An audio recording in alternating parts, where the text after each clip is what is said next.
Publius Vergilius Maro, the Second Eclogue, Episode 10.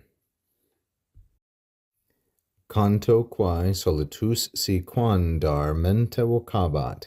Here is an elision. Amphi onder kai os in ac taiaracintho. And here's an elision. Now I will show the individual feet. Canto quae solitus si quandar mentavo ka bat. Notice that we do not have a bucolic diaresis here because the fourth foot ends with a caesura in the middle of the word. The second line is interesting because it contains four Greek words, four long polysyllabic Greek words. Amphi, on, der, kai, us, in, ac, tai, ara, kin, tho. Like so, with an elision here. Now Corydon continues, and he is going to describe some more about himself. I sing, he says, canto. That's the first singular, present indicative active, from the first conjugation verb canto, cantara. I sing, he says, the things which, quae, Dircean Amphion, was accustomed to sing, solitus. Solitus is from the verb soleo, solere, a second conjugation verb which means to be in the habit of doing something. We could say it's like mos est, it is the habit, or to be accustomed to doing something. So I sing the things that Dircean Amphion used to sing, solitus, if ever, si quando, he was calling or summoning his herds. Menta, neuter plural accusative, the object of vocabat. And he did this in Actian Arakinthus. That is, in the Arakinthus Mountains. There's a picture of them right here in the region of Actia. This is Aetolia, a part of Greece or Attica and the Attic Peninsula, and no one to this day knows precisely where it was. This is thought to be a picture of the region of Actian Arakinthus. So these two lines, here's the sentence, canto, I sing.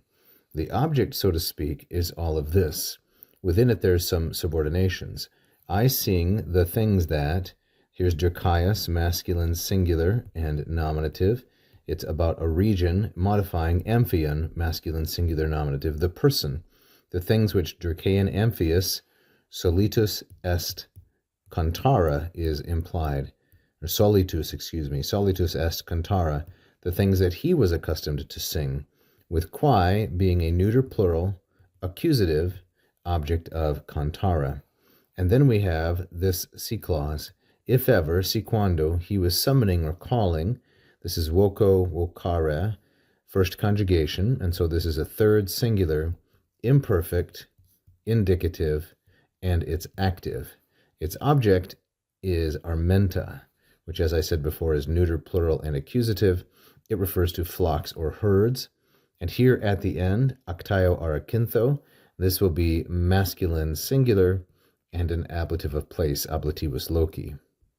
Now, if we look at this second line and schematize it, we have noun, amphion, Dircaios, adjective, actio, adjective, and noun, aracintho, A, with C in the middle for a nice variety, beautiful symmetry, ABCBA.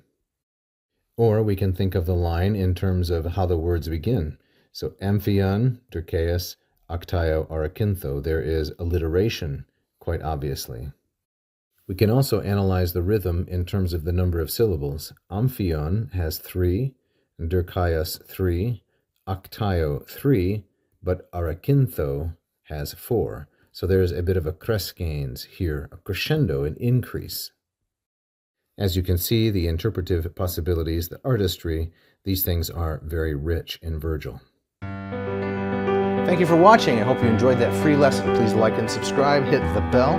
You can also become a patron at patreon.com/LatinPerDiem. And if you really loved it, you can leave a tip right here as a super fan. Thank you so much.